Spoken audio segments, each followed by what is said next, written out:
56 years ago, Russia, the northern Ural Mountains. A group of 9 students of the Ural Polytechnic Institute embarked upon a difficult winter expedition to reach the Otorten mountain. Their journey seemed to progress according to plan. However, on the 7th day of their trip, the weather conditions worsened. They lost their orientation and were forced to set up a camp on the slope of the mountain called Kholat Siakal. It was their last stop.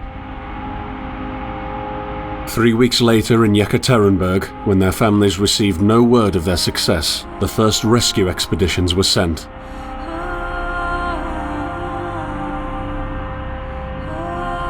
On February 25, 1959, an abandoned encampment was found. The tent was torn down and covered with snow, with all the group's belongings left inside. Further examination revealed it was cut from inside out. The surrounding footprints indicated the crew had fled the tent. They were barefooted. This suggests a frantic escape, characteristic of people scared out of their wits. 2 sets of prints led to a forested area down the slope. The rescue team found an improvised fireplace and 2 bodies. They were lying in but their underwear, with cuts and scratches to their limbs, suggesting they had tried to climb the tree in panic. What could terrify them so much? The next 3 bodies were found scattered a few hundred meters from the first discovery. One of them had suffered a fractured skull, this despite no evidence of a struggle. It took the spring thaw 2 months later to enable the rescue team to find the rest of the victims. The last 4 skiers were found buried in a thick layer of ice and snow. Their autopsies led to even more bizarre findings. All of the bodies had severe internal injuries caused by an undetermined force, similar to that of a serious car accident. No external damage nor bruises were visible, besides a tongue ripped from one victim's mouth and a strange orange skin color. Much speculation arose from these puzzling events. Such theories included attack from the local tribesmen, from an avalanche, or animals. Each theory, however, only served to create more questions. The truth behind this tragic course of events remains unexplained to this day. What really happened? Maybe the answer still waits to be discovered, deep under the snow.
belong to me.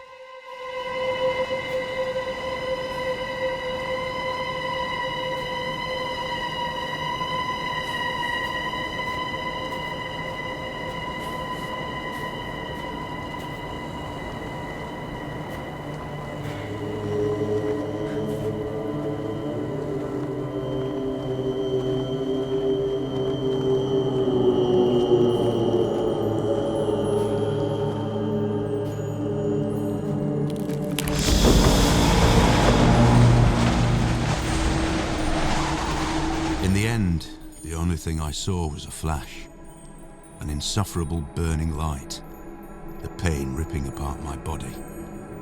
I felt it tearing out of my soul. After a while, I was nobody, nothing. The light went out and I vanished into overwhelming darkness. I welcomed the end with delight.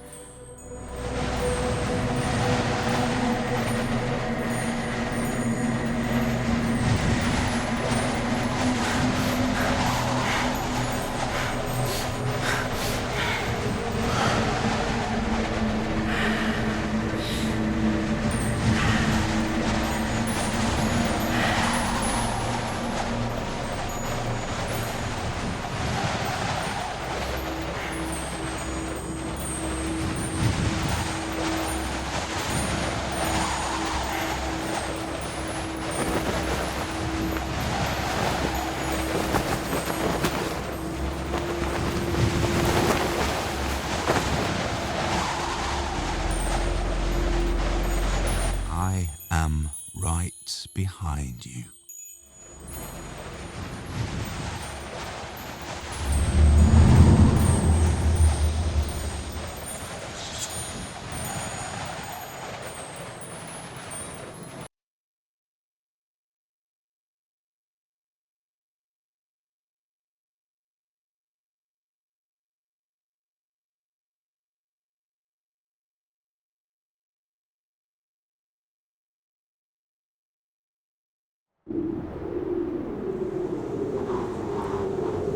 Have you ever tried to hold on to your humanity when others convince you of being no more than a subject, an object, which they can bend to their will?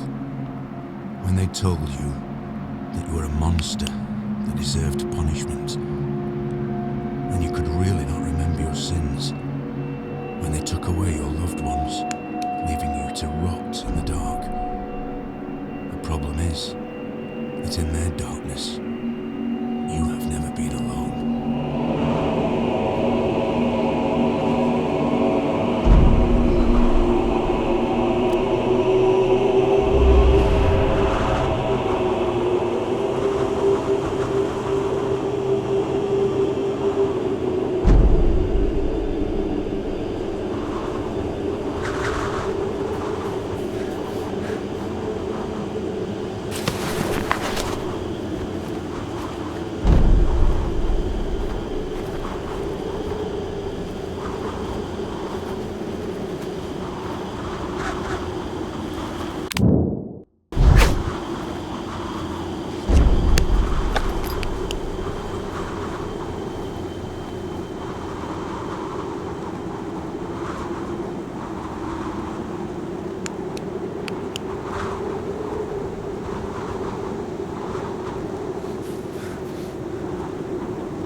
I set out the moment I heard about the incident.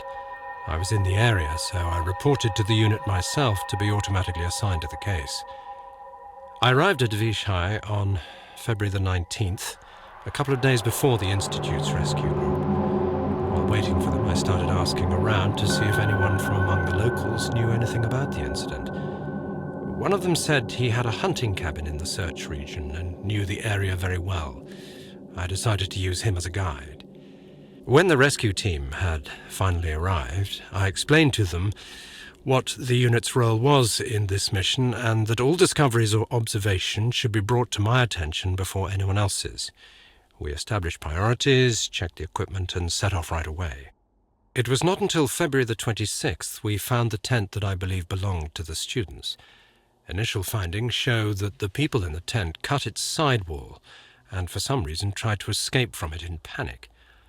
The tracks in the snow led to a forest 1.5 kilometers away. But the trail went cold after 500 meters, and we had to carefully search the entire area. This was not a place of any average incident. We had shivers crawling all over our bodies because of the atmosphere surrounding us. I was convinced that something more than just an accident had occurred here. I had the feeling we were dealing with something unnatural.